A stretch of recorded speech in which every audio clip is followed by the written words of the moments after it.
सादिक। जी, सादिक जी क्या कहना चाहेंगे ये पुल जो है इसकी मुश्किलात को लेकर?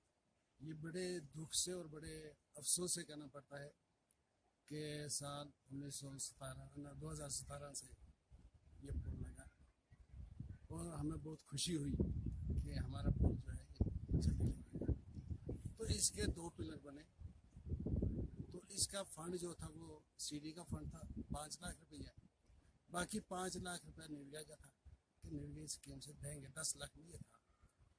तो अब बात ऐसे हुई कि जो एक पिलर एक और भाई से बनाया, तो एक पिलर जो है वो मैंने बनाया, जिसमें मैंने यानी कि पूरा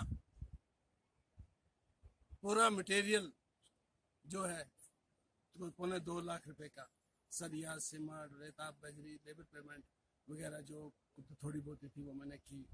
लेकिन आज तक मुझे कोई पैसा इसका नहीं मिला।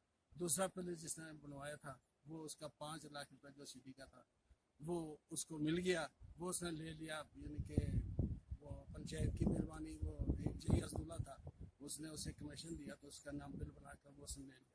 मुझे आज इस वक्त तक कोई पैसा नहीं मिला, जबकि मैंने सूद पर 20% सूद रखकर ये पैसा उठाया है। आज मैं यानी कि जिससे मैंने सीमेंट लिया है या सरिया लिया है वो उसके पास में जाने से बहुत मजबूर हूँ, मंडी में नहीं जा सकता हूँ। बाकी पुल की जो कंडीशन है वो देखें आप, ऐसे है, दो कड़ियाँ लगाई हुई हैं कल। यहाँ पर किसी स्कूल का बच्चा जो है यहाँ